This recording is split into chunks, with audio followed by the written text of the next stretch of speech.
Baik, terima kasih untuk kesempatan yang kedua diberikan pada saya. Saya mengajak semua Bapak Ibu memberi perhatian dalam waktu singkat aja. Sejarah perlu kita mengawali dengan sejarah dulu. Apa artinya? Kita tidak mempelajari baru sekarang. Sudah dipelajari oleh gereja-gereja berabad-abad. Jadi apa yang kita pelajari sekarang sebenarnya sudah diketahui oleh gereja-gereja abad 2, 3, 4, 5, 7, 12, 13, 15, 18, 19, 20.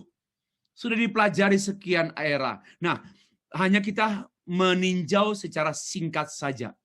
Ya, nanti tolong perhatikan yang paling saya minta perhatikan tuh pada konklusi dari topik satu ini, pada akhir, pada penutup atau kesimpulan sesi satu ini. Please give your attention. Pay attention, pay attention. Nah, sejarah doktrin Roh Kudus perlu untuk kita tahu bahwa Roh Kudus itu dimengerti oleh gereja berabad-abad, ada perbedaan satu dengan yang lain, bahkan ada pertentangan satu dengan lain, ya, karena itu pernah muncul dalam sejarah. Nah, pandangan-pandangan khususnya. Mari kita perhatikan doktrin Roh Kudus, ya, dalam sejarah doktrin gereja dari abad ke abad. Saya tidak mengatakan mengalami perkembangan, tapi muncul perbedaan-perbedaan, bahkan sampai pada pertentangan-pertentangan antara kelompok satu dan kelompok yang lain, antara gereja A dan gereja B, C, dan sebagainya. Oleh karena tentu awalnya berbeda sikap terhadap Alkitab. Nah, ini perhatikan. Sikap kita pada Alkitab menentukan doktrin kita tentang Roh Kudus. Kalau sikap kita pada Alkitab sikapnya liberal, maka kita akan menghasilkan doktrin, menghasilkan pemahaman pengajaran Roh Kudus yang memang hanya mungkin menghasilkan yang kudus, nggak ada lagi rohnya. Karena liberal cenderung menolak hal-hal yang supernatural, menolak hal-hal yang rohani, yang sifatnya roh, ya, karena dianggap tidak ilmiah, tidak dapat diteliti, tidak dapat dikaji, dan sebagainya. Atau pandangan-pandangan yang lain, ya, yang terlalu menekankan Roh Kudus sampai mengabaikan Kristus. Ini juga yang saya cermati kurang sesuai. Terlalu menekankan Holy Spirit. Tetapi ajaran tentang Kristus itu miskin. Kaya pemahaman tentang Roh Kudus, miskin pemahaman tentang Kristus. Ini kan timpang. Ini kan tidak sesuai. Oke, mari kita telusuri secara singkat. Satu persatu. Oke.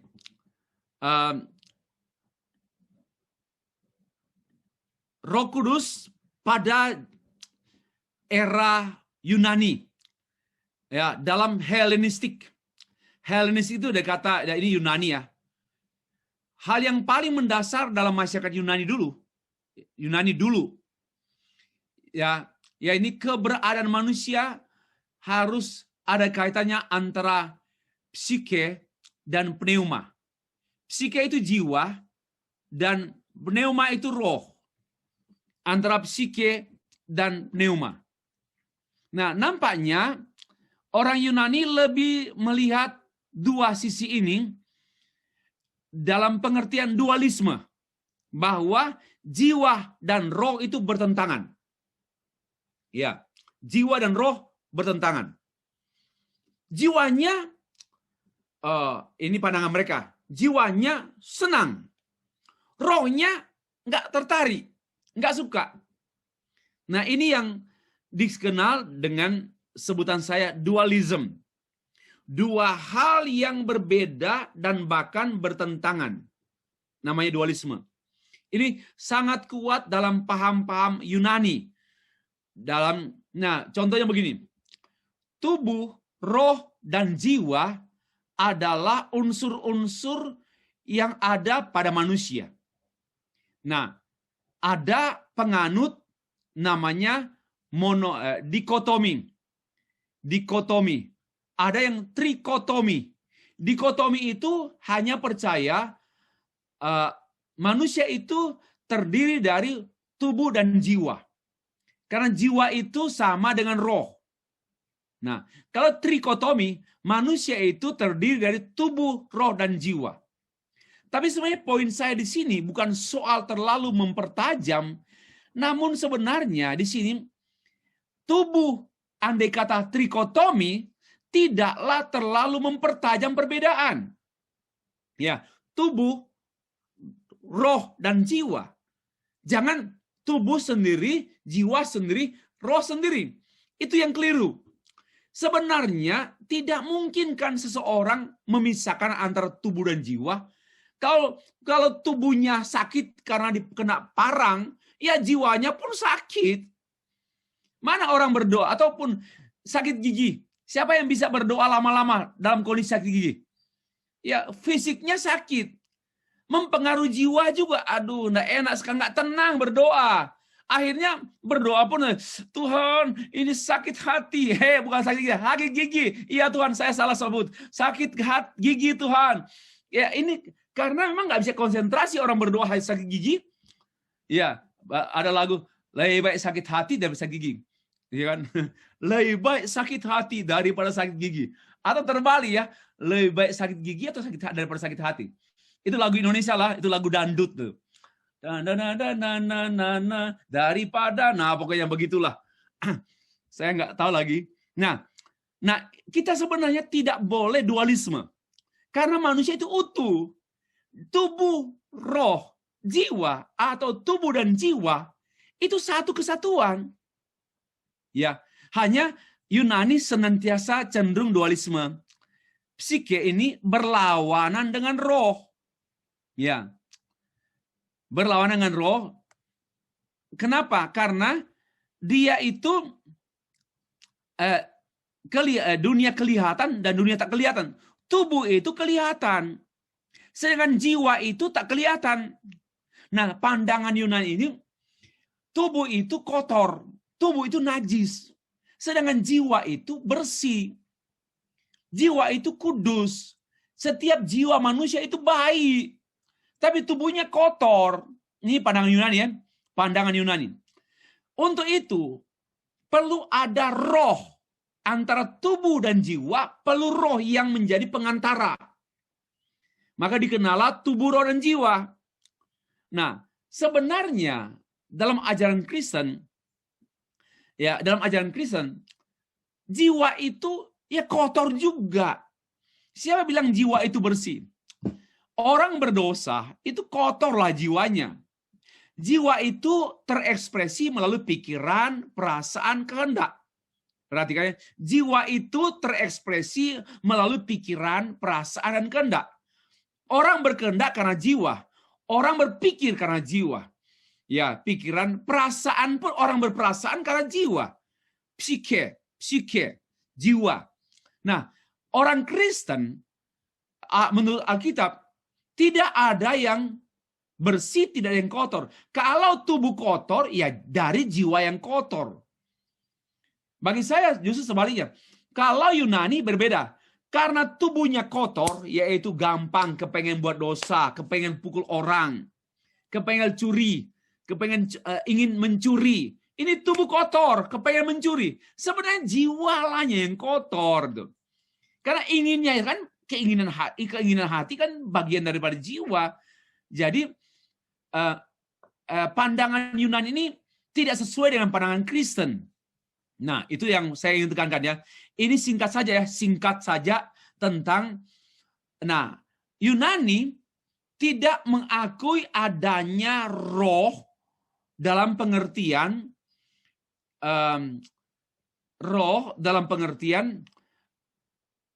dengan jiwa.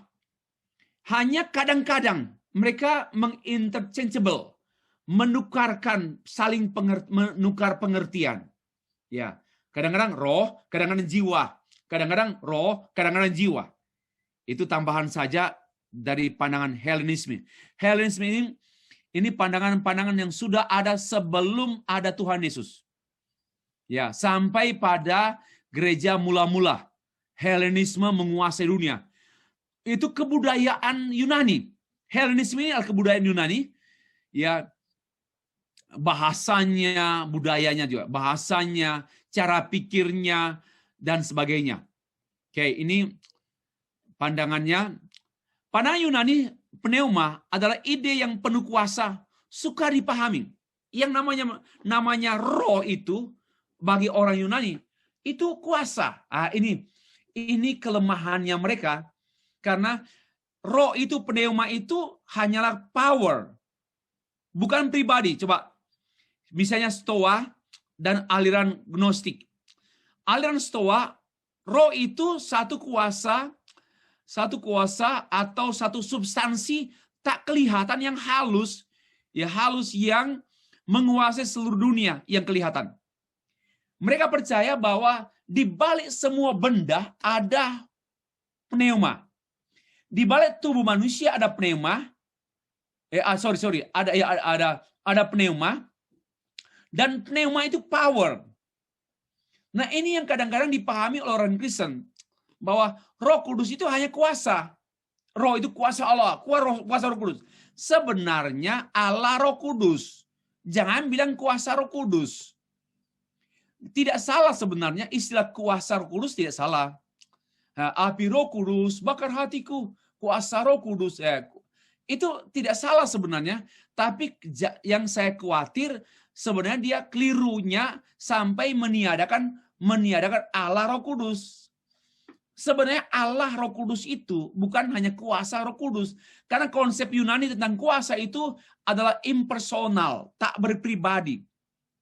Demikian yang aliran Gnostik. Pneuma adalah kuasa yang mencakup ide. Jadi hanya ide. Idea. Jadi dalam pandangan orang Yunani, my idea is powerful. Ide saya adalah berkuasa sekali. Maka itu yang bisa juga berurusan dengan Plato. Plato as a Greek philosopher, dan dia berkata, I have idea, and tomorrow the idea will be reality, menjadi kenyataan. So everything, segala sesuatu yang ada di dunia ini, it's all came from the idea. That's the power, that's pneuma. Jadi segala sesuatu berasal dari pneuma, dari ide. Nah, hati-hati. Roh Kudus bukan hanya ide. Saya langsung memberi counter ya. Roh Kudus bukan hanya ide. Hati-hati. Oke. Jadi pneuma dalam pemikiran Yunani bukanlah pribadi, melainkan hanya kuasa, dan ini yang seringkali cenderungnya ditekankan oleh Kristen kontemporer. Kristen masa kini. Ya, hanya kuasa Roh Kudus, kuasa Roh Kudus. Itu perlu kita waspadai. Karena boleh jadi ditanya, what do you mean? Apa artimu, apa pengertianmu dengan kuasa Roh Kudus? Yes, because kuasa itu seperti angin yang tiup, bisa membuat perahu bertolak cepat karena kuasa Roh Kudus. Ini sudah aneh. Ya, sudah aneh. Saya enggak punya engine, enggak punya fuel.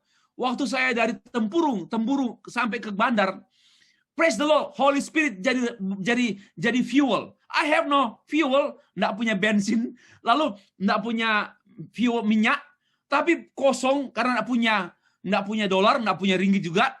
So, but praise the Lord, Holy Spirit jadi Roh Kudus, jadi minyak sampai saya tiba di bandar. Puji Tuhan.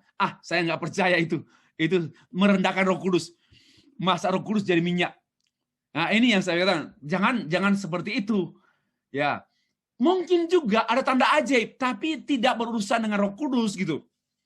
Mungkin juga misalnya di selang itu masih ada sisa minyak, di minyak sudah habis, di tong, di yerjen sudah tidak ada. Tapi mungkin masih ada. Ini banyak faktor, ya.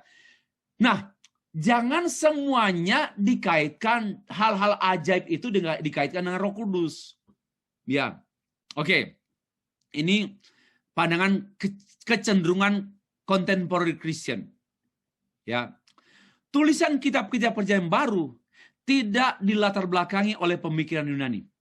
Misalnya Injil Yohanes tidak sedikit pun dipengaruhi oleh ajaran-ajaran Gnostisisme, Stoa, atau Helenisme.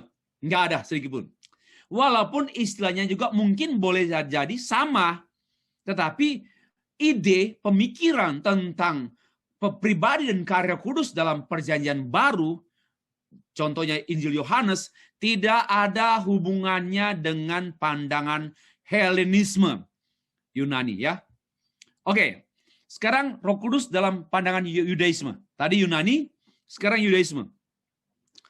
Ruah dalam bahasa Yahweh, ya, ruah Yahweh. Ruah itu roh dalam bahasa Hebrew. Ruah itu tindakan pribadi. Nah, perbedaan menyolok antara Yunani dan Romawi. Yunani tidak percaya Roh Kudus, roh itu pribadi. Sedangkan Yahudi percaya bahwa Roh Kudus itu pribadi. Pribadi kuasa Allah dalam kehendaknya Allah. Ia adalah sumber dari semua yang hidup. Wow, lebih ya. Sumber dari semua yang hidup. Apa artinya? Dia life. Dia give life. So, the person who give life? Iya, dia Allah. Dia sumber hidup, berarti dia Allah. Roh Allah ada tindakan kreatif yang datang dari Allah dan memberi kehidupan kepada dunia jasmani, sumber kegiatan-kegiatan rohani, yaitu mengangkat, memakai para pemimpin, baik hakim-hakim, nabi-nabi, maupun raja-raja. Contoh-contoh di sini seperti Yusuf.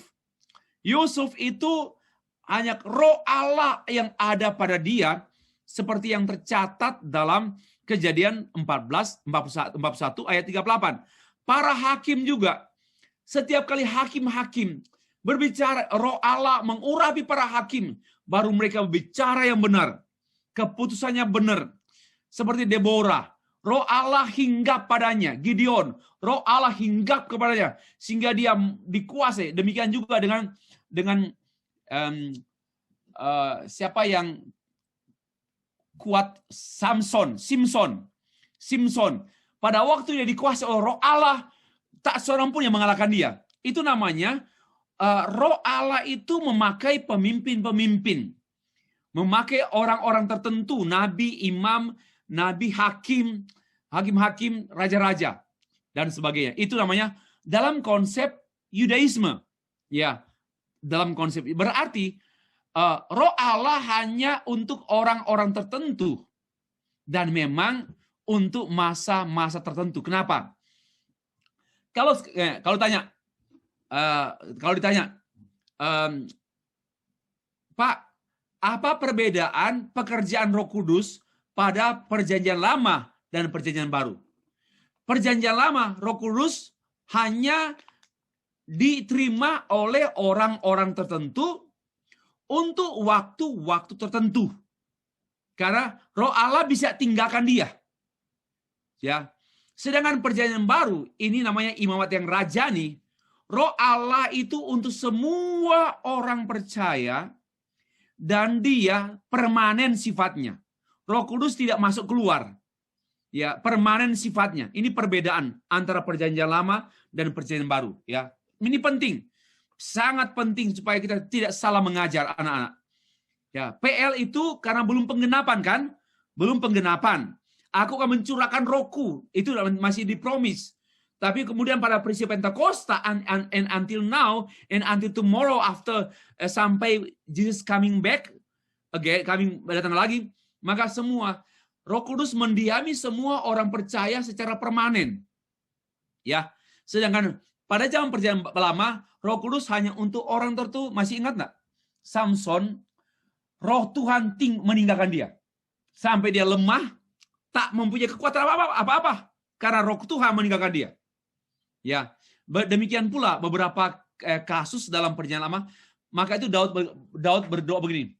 Tuhan, jangan ambil rohmu daripadaku. Itu doa Daud. Lord, please, jangan ambil rohmu daripadaku. Karena memang dalam Perjanjian Lama, Roh Allah itu tidak permanen sifatnya. Ya, dia selagi dia betul-betul bergaul dengan Allah, maka dia penuh Roh Kudus. Penuh Roh Allah. Kalau dia mulai jahat, maka yang masuk pada dia roh jahat seperti Saul. Ya, seperti Saul itu dikuasai oleh roh jahat. Lalu Saul dan Daud dikuasai oleh roh Allah. Maka berbeda sekali pengaruh kuasa roh Allah dan kuasa jahat. Itu siapa Daud yang tidak pandai berperang, tapi mengalahkan berlaksa-laksa karena roh Allah ada pada dia. Apa artinya? Kita ini tidak seberapa, nggak punya apa-apa. Kita ini tidak punya power, tapi kita bisa dipakai Tuhan untuk hal-hal yang ajaib. Ya, ini penting ya. Nah, yang ketiga, Roh Kudus di masa intertestamental. Itu Bapak Ibu tahu arti intertestamental? Ada Testament, Old Testament, ada New Testament. Between Old Testament and Old Testament and New Testament, there is era, there is time we call intertestament. Ya, masa antara antar perjanjian. Masa antar perjanjian itu namanya intertestament. Nah, pada masa itu muncul kitab-kitab yang tidak masuk dalam kitab perjanjian lama dan kitab perjanjian baru. Dan biasanya itu diterima oleh orang Katolik. Ya, ada kitab-kitab Esra, Sirah, Makabe dan sebagainya. Pandangan orang waktu itu tentang Roh Kudus, Roh adalah alat komunikasi antara Allah dengan seseorang, ya, entah itu wahyu atau tuntunan. Ya. Secara khusus Roh menginspirasi para nabi dalam berbicara, targum. Number ya, targum. Itu masa intertestamental. Ada targum dan itu banyak kemiripannya dengan orang Yahudi. Banyak kesamaannya dengan orang Yahudi. Karena memang Yahudi, ya. Roh adalah kuasa untuk, maksudnya, sorry. Banyak kesamaannya dengan perjanjian baru. Salah. Dengan perjanjian lama. Banyak kesamaan dengan perjanjian lama. Mereka memang orang Yahudi. Hanya Yahudi yang ada pada intertestamental. Masa period, intertestament period. Antara perjanjian lama dan perjanjian baru. Roh adalah kuasa untuk menciptakan dan melakukan mujizat. Baruk pasal 21 ayat 4.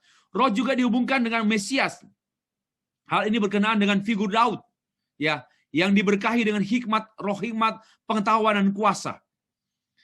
Pengharapan mesianik akan datang seorang Mesias, ya, figurnya yang diurapi dan dia adalah menggenapi semua peran nabi. Banyak kesamaan dengan perjanjian lama. Karena ini akarnya orang Jewish, orang Yahudi yang ada pada masa intertestamental. Begini, Bapak Ibu, sekitar hampir 500 tahun nggak ada firman. Jadi nabi terakhir yang menulis perjanjian lama sampai menulis Markus itu Injil tertua ya. Injil tertua itu Markus. Dari kitab perjanjian lama sampai Markus itu sekitar ada 500 lebih tahun. 500 tahun dan Allah tidak berfirman. Wow. Ini penting untuk kita ketahui. Selama hampir 500 tahun tidak ada pewahyuan. Tidak ada nabi yang Tuhan pakai untuk berfirman. Tidak ada. Nah, pada masa itu banyak orang yang mengklaim diri nabi. Banyak orang yang menyebut dirinya adalah utusan Tuhan. Sehingga banyak orang juga yang menulis kitab-kitab. Nah, kitab-kitabnya seperti kitab Enoch, kitab-kitab Esra, kitab-kitab Lewi, kitab-kitab yang tidak masuk dalam kanon kitab Alkitab. Oke. Ini informasi pandangannya tentang Roh Kudus, Roh Allah, banyak kesamaan dengan perjanjian lama. Sekarang 4. Roh Kudus dalam pandangan Arianus. Ya, Arianus ini pada abad 2 dan 3. Ini dia. Arianus orang presbiter dari Alexandria, Mesir, yang kuat dengan ajaran anti-trinitarian, anti-tritunggal. Dia menganggap bahwa tidak ada Bapa, tidak ada Anak, tidak Roh Kudus. Semua hanya Allah. Arianus. Dan dia dicap sebagai bidat. Nah, bagaimana pandangannya tentang tentang Allah apa? Allah Bapa, Allah Anak, Allah Roh Kudus ya. Ia membedakan antara Allah yang kekal dengan anak yang dilahirkan oleh Bapa pada permulaan. Karena itu dia bertentangan ajarannya dengan Trinitarian. Oke. Lalu selanjutnya, bagaimana dengan Roh Kudus pandangan Arianus? Nah, Roh Kudus adalah yang pertama diciptakan. Ini pandangannya ditolak oleh gereja, khususnya Konsili Nicea menegaskan, I believe in the Holy Spirit, deity and personality. Saya percaya pada Roh Kudus, Tuhan, dan berpribadi. Untuk menolak apa? Menolak ajaran Arius. Arius pengaruhnya besar. Bahkan sampai sekarang di Indonesia ada sejumlah orang dipengaruhi oleh Arius. Masih ada. Padahal dia dulu dianggap sebagai bidat. Ya, ditolak pandangannya oleh gereja. Ya, ditolak oleh gereja karena dan kita tahu bersama seluruh gereja di dunia ya pegang pengakuan iman apostolik para apostolik rasul ya. Pengakuan iman rasuli, lalu pengakuan iman Nicea ya, ke pengakuan iman para rasul dan pengakuan iman Nicea standar, itu standar. Chalcedon dan juga pengakuan Athanasius juga ada. Ya, jadi dan Nicea itu standar. Maka dia menolak karena Roh Kudus adalah diciptakan. Kalau dia diciptakan dia bukan Allah. Karena yang diciptakan berarti bukan Allah. Ini pandangan yang muncul pada abad 2, 3, abad 3, 4, 5, abad 3, 4 dan sampai sekarang pun ada yang mengikuti ajaran ini. Lalu pandangan Roh Kudus menurut Montanisme. Montanisme sebelum Arius ya, sebelum Arius ada seorang namanya Montanus. Dia abad 2 dan seringkali gereja-gereja Pentakosta berbicara Roh Kudus seringkali mengutip pandangan Montanus. Nah, Montanus yang kemudian menjadi Montanisme adalah suatu gerakan pada abad 2 gereja mula-mula, dan mereka percaya bahwa gereja harus menerima suatu baptisan Pentakosta yang baru. Eusebius, seorang sejarawan pada abad 4 kemudian menulis mengenai Montanus berkenaan dengan pandangan Montanus tentang Roh Kudus dianggap heresi. Heresi dari Frigia, karena Montanus dari Frigia. Bersama dengan dua wanita, yakni Priska dan Maximilia, Montanus mereka mengklaim diri sebagai nabi yang menerima wahyu dan menyebut diri sebagai paraklet. Pokoknya kalau ada manusia yang sudah mengklaim diri sebagai Yesus, sebagai Roh Kudus, sebagai parakletos, itu pasti dia berurusan dengan cap heresi. Ya. Tapi Montanisme ini sangat dikenal, bahkan disukai oleh banyak aliran-aliran gereja masa kini, khususnya mengenai berbahasa lidah, juga manifestasi Roh Kudus, ya bisa dikuasai, dirasuk oleh Roh Kudus. Itu pandangan-pandangan Montanisme, dan diantaranya ditandai dengan bahasa lidah, dengan tanda-tanda ajaib, juga dengan karunia Roh Kudus. Itu yang berawal dari abad 2. Lalu ini bisa diambil dari buku ini. Saya ambil dari buku Charles Ryrie, The Holy Spirit, halaman 113. Mulai 111, 12, 13. Ya, oke. 6. Roh Kudus pada abad pertengahan. Ya, ini tadi kan dari dulu lah, tapi singkat. Sekarang abad pertengahan. Abad pertengahan itu sekitar abad yang ke-7, 8, 9, 10, 11, 12, 13, 14, 15. Wow, lama sekali ya. Hampir 800 8-9 abad, itu disebut abad pertengahan. The Medieval Ages. Ya. Ada abad mula-mula, abad 1 sampai abad 5 atau abad 6. Abad 6, lalu abad 6, 7, dan seterusnya sampai 14 sampai 15, itu abad pertengahan. Nah, selama abad pertengahan hanya ada sedikit penekanan pada Roh Kudus. Sedikit. Pada masa itu orang-orang Kristen relatif tidak tertarik mengenai keterlibatan Roh Kudus, khususnya dalam hubungan dengan orang Kristen, kehidupan praktis tiap-tiap hari. Karena begini, pada masa itu agama itu harus tidak hanya berhenti pada kehidupan filosofi, doktrinal, tapi pada pengalaman nyata. Dan ternyata pada abad itu para teolog, pemimpin-pemimpin gereja kurang menghubungkan pribadi dan karya Roh Kudus dengan pengalaman praktis orang percaya. Satu isu yang besar pada masa itu adalah berkenaan dengan filiogo, ya, artinya kredo Arianisme, bahwa Roh Kudus itu biasa, pengaruh Arianisme. Roh Kudus itu bukan Allah, dia ciptaan manusia, ciptaan Allah yang pertama, tapi kemudian kan dia ditolak oleh gereja-gereja timur. Namun pengaruhnya ada. Termasuk pada abad pertengahan ini sangat dikuasai oleh filsafat Aristoteles. Filsuf Aristoteles itu dengan filsafatnya sangat menekankan logisme, berpikir tentang segala sesuatu harus dibuktikan. Bahwa kebenaran itu harus dibuktikan. Nah, Roh Kudus tak dapat dibuktikan. Roh itu tak dapat dibuktikan. Maka kurang dibahas pada abad pertengahan.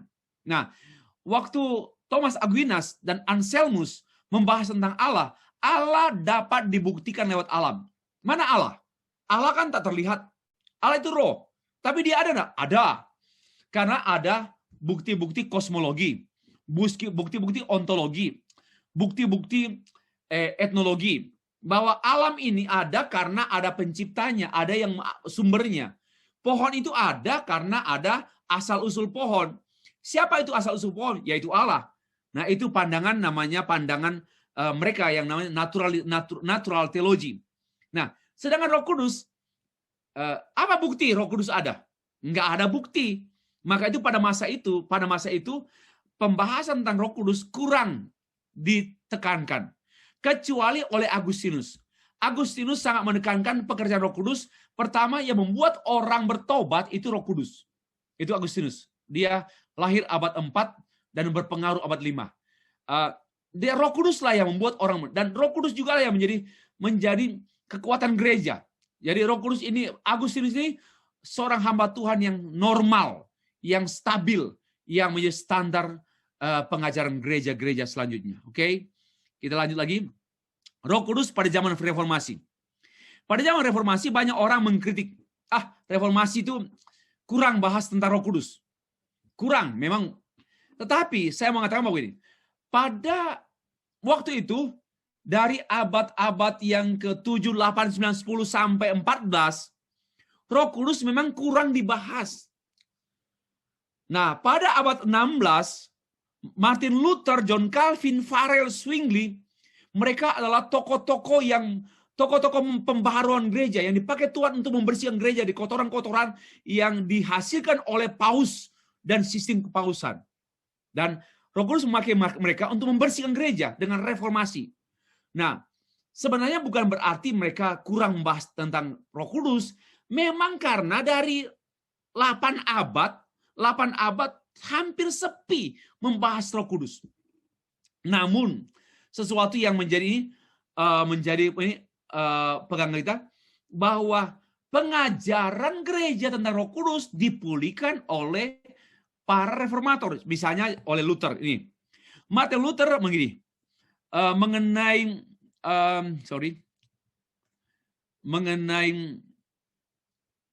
menyatakan bahwa Roh Kudus berkarya dalam diri orang percaya melawan dosa, menawan manusia lama. Hanya Roh Kudus. Roh Kudus masih berada dalam pribadi orang percaya. Jadi Roh Kudus ada. Jadi sini kuat sekali. Kalau Bapak Ibu lihat movie dari Martin Luther, wow, dia adalah tidak hanya teolog, dia pendoa juga. Dan sering dia berdoa kepada Allah Roh Kudus juga.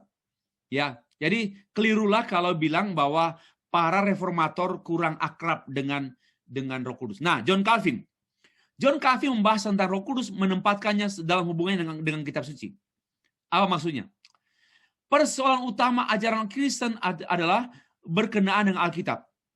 Kalau kita salah sikap pada Alkitab, maka seluruh iman Kristen kita pun salah. Calvin menyatakan bahwa otoritas Alkitab adalah buah dari Roh Kudus. Ya, Roh Kuduslah yang menginspirasikan para penulis kitab sehingga otoritas kitab suci adalah otoritas Allah. Bukti eksternal. Lalu Roh Kudus menyebabkan orang percaya Alkitab firman Allah. Itu bukti eksternal. Roh Kuduslah yang memakai orang-orang Paulus, Matius, Markus, John, dipakai oleh Roh Kudus untuk menulis firman Allah tanpa salah, tanpa lebih, tanpa kurang. Itu namanya bukti internal. Roh Kudus bekerja mengungkapkan otoritas Alkitab. Tetapi juga bukti eksternal, orang bisa percaya Alkitab karena Roh Kudus. Ya, I and you and I believe in the Bible because Holy Spirit works. Nah, pada era reformasi, Alkitab adalah firman Allah, berasal dari Bapa, berpusat pada Kristus, diwahyukan atau diilhamkan oleh Roh Kudus. Ini kalimat yang menarik. Ya, tolong di memorize. Ya, the Holy Scripture, firman Allah, was derived from the Father, and it be centered in the Christ, ya, and dia diilhamkan oleh Roh Kudus. Ini bahasa standar yang kita harus pegang. Berasal dari Bapa, berpusat pada Kristus, diilhamkan Roh Kudus. Nah, mari kita perhatikan. Ini penting untuk melihat hubungan Roh Kudus dengan Alkitab. Pertama, Roh Kudus menginspirasi penulis kitab. So when they wrote the Bible, they wrote tanpa mistake, ya, karena dalam kontrol Roh Kudus, ya. Lalu Roh Kudus mengillumination, memberikan pencerahan kepada para pembaca. When we read the Bible, a Holy Spirit give us understanding. Wow, yes, I understand. Yeah. And not only understanding we have, but also Roh Kudus membuat orang percaya memahami dan mengalaminya. Wow, Roh Kudus, menikmati Roh Kudus. Ya, ada kesulitan, Roh Kudus ingatkan dengan firman-Nya. Ini Roh Kudus memampukan. Roh Kudus membuat kita memahami firman, dan juga Roh Kudus memampukan kita orang percaya mengalami firman.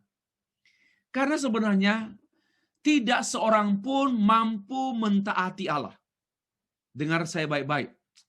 Tidak seorang pun mampu mentaati Allah. Tetapi Roh Kuduslah yang membuat orang percaya taat kepada Allah. Nah, ini bahasanya demikian. Ini bahasa teologis ya. Roh Kuduslah yang membuat orang percaya obey God the Father, God the Son, and God the Holy Spirit, and obey God's words. Yeah, written in the Bible. And also, Roh Kuduslah yang mengingatkan, mengontrol orang percaya. Hey, Stevie, you read the Bible in the morning, and now you are in temptation. The Holy Spirit remind you about the God's words. You wrote, kau tulis tadi pagi. Ya, you ingat itu. Oke, yes Lord. Nah, Roh Kudus yang ingatkan. Oke, khotbah Pastor Render last week, saya lagi working, lagi kerja, and I have problem. I have problem. But the Holy Spirit remind me about what Dr. Render message last week. Oke. Itu penting. Itu namanya Roh Kudus mengontrol. Roh Kudus mengingatkan. Pekerjaan Roh Kudus, Bapak Ibu, sangat-sangat mendasar. So, jangan abaikan. Tetapi harus mengerti Roh Kudus secara benar. Bukan sekedar kata orang, kata orang dan sebagainya, ya. Oke, ini penting ya. Reformasi sudah selesai, sekarang terakhir. Roh Kudus pada era modern. Era modern itu di abad 17, 18, 19, 20. Ya, abad reformasi itu abad 16. Abad pertengahan itu ada dua era. Abad pertengahan awal pertengahan pertama itu abad yang ke-6 atau 7 sampai 12. Abad pertengahan kedua yaitu 12 sampai 15. Itu abad pertengahan dibagi dua. Karena terlalu panjang abad pertengahan itu terlalu lama. Terlalu lama. Bagaimana? 800 tahun loh. Dan dunia waktu itu tidak banyak perkembangan. Perang-perang terus. Perang antar kerajaan, perang antar suku, perang berabad, perang. Ya, perkembangan teknologi sangat lambat. Hanya ada temuan mesin cetak, mesin cetak saja. Nggak ada perkembangan yang lain selama 800 tahun. Ya, tetapi kemudian pada era abad modern itu kapan? Mulai abad yang ke-16, 17 sampai abad 20. Hanya 4 abad dunia ini diubah menjadi modern world. Ya, teknologi canggih, sains berkembang. Kenapa pada abad pertengahan dunia lambat? Karena dunia dipimpin oleh orang-orang gereja yang dikepung oleh dogma-dogma yang kebenaran ditentukan oleh gereja. Misalnya Galileo Galilei menemukan bahwa bumi ini bulat. Tapi pendapat gereja waktu itu, no, bumi ini 4 persegi, datar, bukan bulat. Nah, akhirnya Galileo Galilei dikucilkan. Demikian juga dengan Kopernikus yang menemukan teori yang sebenarnya tentang bahwa bumi ini hanyalah salah satu planet yang mengelilingi matahari. Dan matahari itulah pusat tata surya. Itu pendapatnya Kopernikus. Tapi gereja waktu itu berpendapat, no, bumi ini pusat tata surya, pusat seluruh planet mengelilingi bumi. Keliru. Ya, sehingga para ahli, temuan-temuan mereka dikucilkan. Nah, selama berabad-abad gereja menguasai dunia, dan dunia dalam keadaan yang terlambat maju karena kebenaran itu ditentukan oleh gereja, dan gereja itu diatur oleh oknum-oknum, termasuk oleh paus yang hidupnya banyak kotornya. Bapak Ibu baca buku saya Teologi Reformasi abad 21, di chapter 2 and chapter 3 saya membukakan pandangan-pandangan Katolik, para ahli Katolik tentang para paus yang betul-betul lebih hebat daripada setan. Ya. Oke, sekarang modern. Modern itu pada abad itu disimbolkan dengan rasionalisme pada abad 17. Mempengaruhi sebagian teolog yang cenderung meninggalkan supernatural. Ya. Di sisi lain, sejumlah teolog mengakui pekerjaan Roh Kudus dalam hal keselamatan dan pelayanan gereja, seperti Jonathan Edwards, John Wesley. Mereka adalah pengkhotbah pada abad yang ke-18, abad 18, yang dipakai Tuhan untuk memulihkan gereja dari kekeringan, dari tulang belulang karena pengaruh rasionalisme, empirisisme, dan idealisme Immanuel Kant. Gereja menjadi kering, tetapi kemudian Roh Kudus memakai para hamba-hamba Tuhan dalam pembaruan gereja, seperti yang dikenal dengan The Great Awakening, kebangkitan yang besar gereja-gereja karena KKR, Jonathan Edwards, John Wesley, dan Charles Wesley, serta para pengkhotbah lainnya. Nah, jadi itu ada juga. Jadi di era modern ada dua sisi, dua kutub. Teologi liberal abad 19 semakin menguasai banyak gereja di Eropa sampai gereja kering. So, hati-hati. Jangan tertutup dengan pekerjaan Roh Kudus. Tapi pekerjaan Roh Kudus harus biblical. Sekali lagi, jangan tertutup pada pekerjaan hamba Tuhan juga. Kalau dia memutuskan menutup diri pada pekerjaan Roh Kudus, dia menjadi hamba Tuhan berpengetahuan rohani saja, tapi dia tidak rohani. Ya, hanya berpengetahuan rohani, tapi dia sendiri tidak rohani. Kenapa? Dia tidak memberi ruang kepada Roh Kudus menguasai hidup pikiran dan hidupnya. Hati-hati, jangan sampai menjadi gereja kering karena alpanya ke pintu terhadap Roh Kudus tertutup oleh gereja. Nah, lalu pada abad-abad yang bersamanya itu juga bangkit kelompok evangelical dan kelompok reform. Bangkit evangelical dan reform hampir sama. Sangat menekankan Alkitab firman Allah, menekankan pekerjaan Roh Kudus dalam segala aspek gereja, dalam penyelamatan orang percaya, orang berdosa, dalam pertumbuhan gereja, dalam revival, dalam penginjilan, dalam ibadah. Wah, itu hidup. Ya. Tapi juga di sisi lain ada kelompok yang lain, bangkitnya Pentakosta. Nah, Pentakosta ini lahir di Azusa Street di Amerika Serikat. Saya sempat mengunjungi di sana dan sempat karena berkunjung di sana, saya tidak tahu, tapi karena diajak lalu pergi, kemudian kami bertemu dengan penjaga rumah itu rumah papan, rumah dari Woods Building, Woods House. Waktu itu ada kisah gitu. Gereja-gereja di Amerika pada waktu itu, saya sudah lupa tahunnya, pada waktu itu mengalami kekeringan, hanya gereja organisasinya rapi sekali, tetapi firman hanya formalitas, miskin firman, pekerjaan Roh Kudus juga, pokoknya gereja itu kering, tandus. Nah, ada satu umat Tuhan yang awam, mereka berdoa, sering berdoa di rumah, dan satu waktu mereka berdoa, lalu mulai banyak orang berkumpul berdoa dan memuji Tuhan dengan semangat. Mereka dari dulu Presbyterian yang berdoanya ya Allah yang kami percaya dalam Yesus Kristus. Lalu nyanyi juga yang ditarik-tarik ya, seperti kuda atau lembu menarik pedati. Ditarik-tarik lagunya. Lah, mereka mengalami kejenuhan, lalu kekeringan rohani. Ada kelompok orang tertentu, ibu-ibu bahkan, kaum awam, mereka berkumpul, mereka rindu, mereka haus baca Alkitab dan berdoa dan menyanyi. Oh, di Azusa Street terjadilah ledakan. Mereka menyanyi sampai banyak orang datang dan terjadi revival. Dan saya percaya itu mungkin pernah terjadi di Brunei. Ya, hanya hati-hati juga di saat ada yang asli, ada yang palsu. Ya, pokoknya di mana ada yang asli, di situ ada palsu. Itu perhatian. Nah, Azusa Street itu adalah cikal bakalnya gereja-gereja Pentakosta sedunia. Dari sanalah tersebar kemudian ke banyak negara. Dan akhirnya muncullah gereja-gereja beraliran Pentakosta, dan selanjutnya dengan Assembly of God dan sebagainya. Itu semua Pentakosta. Lalu pada berapa dekade terakhir ini muncul namanya Neo-Pentekosta. Ini Pentakosta.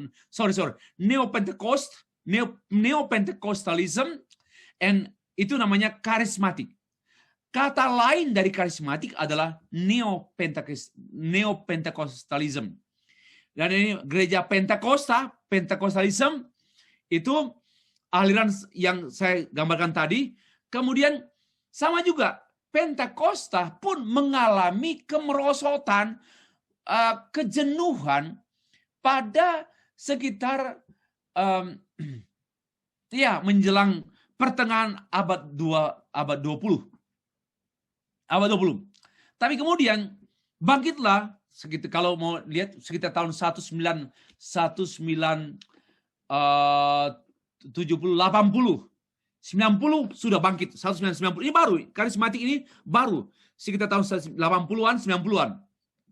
Sebagai ada satu kebangkitan yang dimana baik evangelical maupun juga evangelical juga hidup, tapi dia kan satu garis lain. Dan juga Pentakosta. Tapi ada yang lebih lagi dari Pentakosta, namanya Neo-Pentecostalism, yang dikenal dengan karismatik. Itulah sejarah sedikit tentang sejarah Roh Kudus. Bukan sejarah Roh Kudus, sejarah doktrin. Ya, sejarah pengajaran pandangan-pandangan gereja tentang Roh Kudus. Dan kita lanjut ke penutup. Tolong perhatikan ini saya minta diberi perhatian. Karena ini satu konklusi saya setelah mencermati perkembangan doktrin Holy Spirit, Roh Kudus dalam sejarah gereja. Nah, satu yang nampak yaitu sering ada kelompok yang sering bicara Roh Kudus bertentangan dengan gereja atau kelompok gereja yang jarang bicara Roh Kudus. Ini ada dua kutub. Ya. Ada dua kutub yang sering bicara Roh Kudus. Ini namanya ekstrim kiri. Yang jarang bicara Roh Kudus namanya ekstrim kanan. Dua-dua ekstrim. Ya. Mengapa saya katakan sering bicara Roh Kudus ekstrim? Jangan lupa, kita bukan pengajar Roh Kudus, kita bukan pemberita Roh Kudus, tapi kita pemberita Injil Yesus Kristus. Ya, harus mengerti. Jangan lupa juga bahwa Roh Kudus datang untuk apa? Memberitakan Injil Yesus Kristus. Roh Kudus memuliakan Kristus. Tidak ada dalam Alkitab Roh Kudus Yesus Kristus memuliakan Roh Kudus. Tidak ada dalam Alkitab bahwa Yesus Kristus memuliakan Roh Kudus. Yang ada, Roh Kuduslah yang memuliakan Tuhan Yesus Kristus. Nanti kita bahas pada sesi ketiga. Ya, tentang Roh Kudus dalam Injil Yohanes. Roh Kuduslah yang memuliakan Yesus. Termasuk Roh Kudus memakai gerejanya untuk memberitakan tentang nama Yesus. Nah, gereja yang terlalu sering bicara Roh Kudus, sedikit Roh Kudus, khotbah hari Senin, Selasa, Rabu, Kamis, Jumat, Sabtu, Minggu, Roh Kudus terus, bagi saya ini namanya ekstrim kiri. Ya, tidak sehat juga. Kenapa? Karena nama Yesus tidak lagi diberitakan. Yang sering diberitakan nama Roh Kudus. Ini sudah tidak sesuai dengan Alkitab. Sedangkan Roh Kudus itu untuk memberitakan nama Yesus.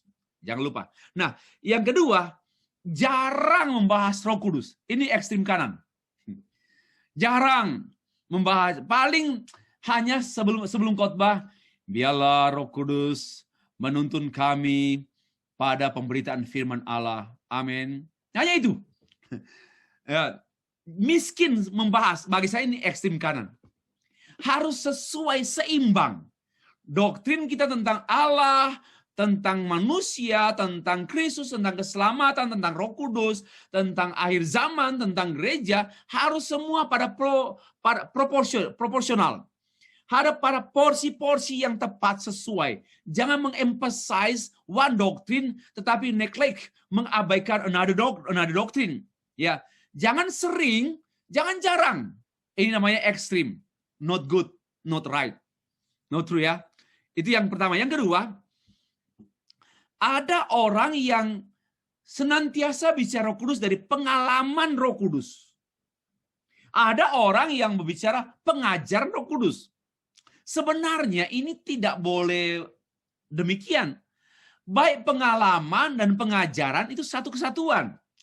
Ya. Ada yang mengalami Roh Kudus, pengalaman Roh Kudus, pengalaman Roh Kudus. Nah, ini subjektif. Yang pengalaman Roh Kudus terlalu subjektif dan sulit ditegur. Kenapa? Karena dia merasa benar. Dia merasa benar karena dia merasa subjektif. Ya, ini pengalaman saya, Pak. Ini benar loh, Pak. Saya betul-betul mengalami waktu tengah malam saya tidur, saya dibangunkan Roh Kudus lewat ketukan pintu. Bangun. Ya. Lalu dia bangun. Oh, dia bangun. Ternyata dia mengklaim, kamu harus berdoa. Ya, dipimpin Roh Kudus dan kamu harus berdoa untuk ini dan untuk itu. Nah, baru setelah dia sadar dia di toilet, dia ditandas. Nah, kemudian dia bersaksi. Nah, mungkin boleh juga. Saya bukan anti kesaksian, tapi kita harus jangan memegahkan diri dan jangan menonjolkan diri. Ya, pertama uji dulu. Apa betul kesaksian saya ini, pengalaman saya tadi malam jam 12 dibangunkan oleh Roh Kudus atau roh kuda atau mimpi, perlu dikaji berdasarkan ujian itu, berdasarkan pengajaran. Tapi jangan juga pengajaran-pengajaran sempurna, namun sebenarnya nggak punya pengalaman Roh Kudus. Itu aneh juga. Jadi dia profesornya Roh Kudus. Dia ahli Roh Kudus, tapi dia sendiri tidak mengalami Roh Kudus. Nah, ini namanya ekstrim juga. Yang menekankan pengalaman Roh Kudus tanpa pengajaran, itu ekstrim kiri. Yang menekankan pengajaran tanpa pengalaman, ekstrim kanan. Nah, yang ketiga, ada orang yang menekankan karya Roh Kudus, ada orang yang menekankan pribadi Roh Kudus. Ya. Yang karya ini banyak, yang karya Roh Kudus banyak. Senantiasa bicara, tuh Roh Kudus melawat, Roh Kudus datang, menjamah, Roh Kudus menyembuhkan, Roh Kudus. Oh, itu karya Roh Kudus terlalu ditekankan. Sedangkan hampir tidak terdengar ada orang khotbah tentang pribadi Roh Kudus. Karya Roh Kudus, perbuatan Roh Kudus, pekerjaan Roh Kudus terlalu sering dikhotbahkan, tetapi pribadi Roh Kudus miskin dikhotbahkan. Ini pun menurut saya tidak seimbang, tidak sesuai. Karena kalau Bapak Ibu mau kenal orang, kenal pribadinya dulu. Jangan hanya kenal perbuatannya. Oh, dia baik loh Pak. Setiap hari dia pick me up di gereja. Setiap hari dia memberikan pada saya bakpo. Wah, dia orang yang baik, Pak. Iya, itu action. Itu perbuatannya. But you don't know. You have not known about his personality. Ya, harus kenal pribadinya. Nah, kita mau kaya, harus kaya. Pengenalan kita akan tentang Roh Kudus harus mengenal pribadinya. Kenapa? Bagi saya, karya Roh Kudus sangat gampang diselewengkan oleh setan. Tapi pribadi Roh Kudus sukar diselewengkan oleh setan. We know karena roh setan bisa meniru karya Roh Kudus. Tapi roh setan tidak bisa meniru pribadi Roh Kudus. Dengar baik-baik ini. Roh setan tidak bisa meniru pribadi Roh Kudus, tapi roh setan sangat suka meniru karya Roh Kudus. Maka itu banyaklah tanda-tanda mujizat yang dibuat-buat, dibohong. Saya 2 kali ke Afrika, termasuk diutus oleh Pak Render. Sempat hadir dalam satu kebaktian di Afrika Barat. Wow, saya juga senang memang, karena pengkhotbah duduk paling belakang kan. Duduk paling belakang, di depan itu ibu-ibu, bapak-bapak yang sudah menyanyi, berteriak-teriak gini, lalu berkeringat, dan suasana ruangan itu tanpa aircon, panas sekali, tanpa aircon, lalu hanya ada angin dari luar, dan pokoknya harum sekali itu. Orang berkeringat itu harum. Nah, tetapi yang saya cermati ada seorang yang suka memperalat menyebut-nyebut Roh Kudus. Ya, nampaknya dari sejumlah misionaris di Afrika yang paling banyak memperalat Roh Kudus itu, mereka bilang itu hobinya orang Afrika. Saya sih tidak percaya, tetapi memang pendapat mereka. Karena seringkali karya Roh Kudus, tetapi hampir tidak terdengar. Roh Kudus itu Allah pribadinya. Dia berperasaan, dia berkehendak. Dia itu punya pikiran Roh Kudus. Itu jarang dibahas. Yang banyak dibahas kuasa kesembuhan Roh Kudus, tanda mujizat Roh Kudus, karunia Roh Kudus dan sebagainya. Itu yang saya katakan not balance. Ya. Yang keempat, karunia Roh Kudus dan buah Roh Kudus. Ya, ini juga yang sering dibicarakan orang dan dikhotbahkan dan ditekankan orang, Holy Spirit gift. The gift of the Holy Spirit. Tetapi jarang membahas tentang the fruit of the Holy Spirit. Karena ini buahnya menyangkut karakter. Karena yang begini, yang suka ditonjol-tonjolkan itu karunia. Oh, karunia kesembuhan, karunia bernubuat, karunia membedakan roh, karunia bahasa lidah. Oh, karunia itu hebat-hebat di mimbar dan disegani orang. Tetapi orang-orang yang penuh Roh Kudus yang juga mengalami buah-buah Roh Kudus, kasih, sukacita, damai sejahtera, kesabaran, kemurahan, kelemah lembutan, penguasaan diri. Orang-orang seperti ini jarang ditampilkan dan jarang menampilkan diri. Karena memang dia tahu biar Roh Kudus yang pimpin saya. Tapi yang karunia, biar saya pimpin karunia Roh Kudus. Ya, saya pimpin Roh Kudus. Ya, kadang-kadang dengan ambisi. Bersama Tuhan, segala perkara dapat ku tanggung. Amin. Amin. Tapi sebenarnya bukan ambisi, tapi daging ambisi. Ambisi. Ya, mari kita perhatikan. Disinilah sebenarnya kita mulai perhatikan bagaimana membedakan orang berkarunia sejati.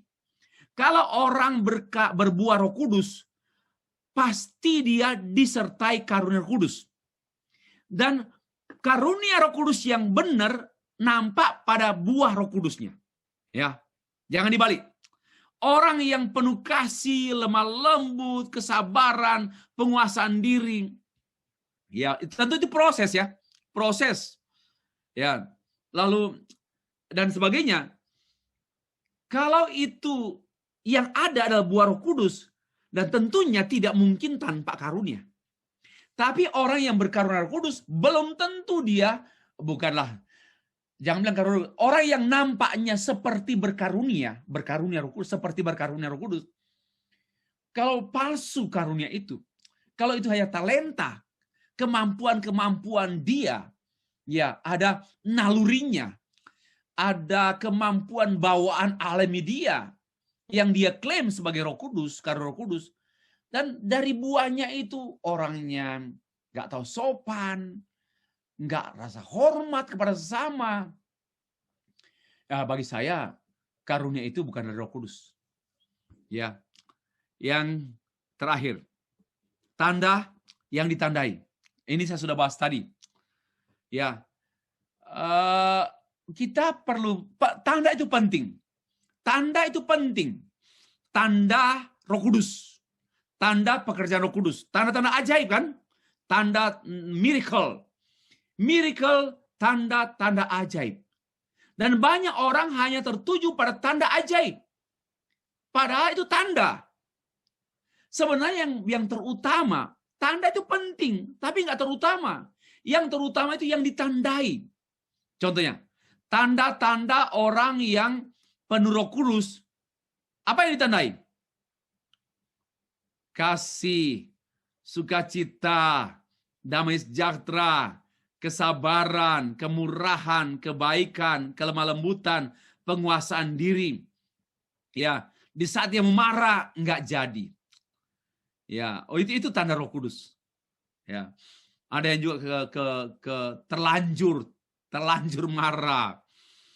Ya, nanti menyesal juga. Tapi yang nak menyesal pasti bukan Roh Kudus.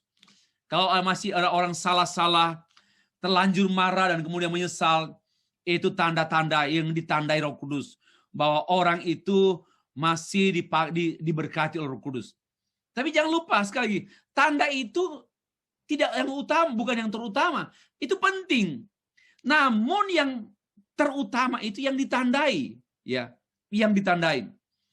Misalnya, bagi saya, banyak orang mengalami tanda ajaib. Tetapi banyak orang tidak mengalami maksud utama tanda ajaib itu. Ya, maksud utama tanda ajaib. Bagi saya begini, tanda ajaib itu tak berhenti pada tanda ajaib. Tanda ajaib itu kita harus menemukan apa yang ditandai oleh keajaiban itu. Ya, misalnya pada umumnya pertobatan orang berdosa itu adalah maksud utama tanda ajaib. Orang percaya Yesus itu adalah yang terutama daripada tanda ajaib. Ya. Orang percaya, mengaku dosa, bertobat, terima Yesus, diselamatkan, itulah yang ditandai oleh tanda-tanda ajaib. Banyak orang hanya puas hati pada tanda-tanda. Wow, Pak, tadi malam waktu KKR, ya, hujan deras loh, Pak. Tapi tiba-tiba waktu saya angkat tangan, langit tertutup, berhenti hujan. Iya, itu ya. Lalu apa? Ya itulah, Pak. Pak, ajaib Pak, berhenti hujan. Lalu apa? Ya itulah, hanya itu. Masya Allah. Nah, kalau hanya begitu, minta maaf, itu tanda saja. Sayangnya, yang terutama kamu nggak tangkap. Apa sebenarnya? Ya, misalnya, saya masih ingat satu KKR di satu wilayah di Manado. Waktu saya belum sekolah teologi, masih sekolah Alkitab lah. Sekolah 1 tahun, 2 tahun.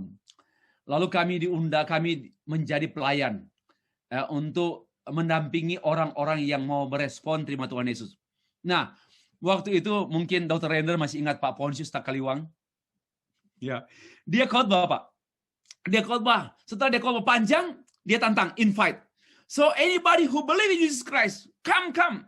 Ya, come to the pulpit, before the pulpit, receive Jesus Christ, repent dan sebagainya. Nggak ada yang bertobat Pak. Lama kami sudah siap-siap mau jadi konselor Pak. Sudah siap semangat kan, namanya cinta mula-mula. Nah, jadi kami sudah siap. Ya, saya mau tangkap 2 orang ini. Semangat sekali. Nggak ada yang maju. Waduh kami, Pak, Tuhan ini kami nggak jadi berperan. Ini sudah siap-siap berdua minggu Pak, Tuhan. Tapi ini, nah, dia tantang, siapa yang tinggalkan dosanya, mau berdamai dengan Tuhan malam hari ini, mari maju. Itu di lapangan terbuka. Nggak ada yang bertobat. Tiba-tiba di saat itu Gunung Soputan, namanya gunung, meletus. Duar. Itu peristiwa yang saya nggak lupa itu. Tahun 84 kali. Ya, sekitar tahun 84. Gunung, dua. Kaget tuh. Bertobat banyak orang. Oh, panen. Saya pikir mereka nggak murni. Mereka nggak murni bertobat. Mereka hanya takut dengan kematian, tapi nggak takut dengan neraka. Nah, tetapi itu juga cara Tuhan. Ya, kami gunakan. Oh, konseling saya 3 orang. Sini. Betul-betul takut karena gunung meletus atau karena firman? Saya langsung, gunung meletus atau karena firman? Ya, jawab. Kalau gunung meletus, saya nak doa. Tapi kalau karena firman, saya mau doa. Iya, karena firman. Ayo, ngaku dosa. Baru ngaku dosa. Dia ngaku dosa. Kayak gini nih. Akhirnya. Nah, ini ya namanya. Orang kaget. Orang mau karena tanda. Tapi yang paling penting yang ditandai pertobatan. Ya, ini penting ya. Untuk kita semua sih penting ya. Tapi untuk beri perhatian. Nah, oke. Demikianlah materi saya sesi pertama ini. Selamat belajar. Tuhan memberkati. Saya kembali.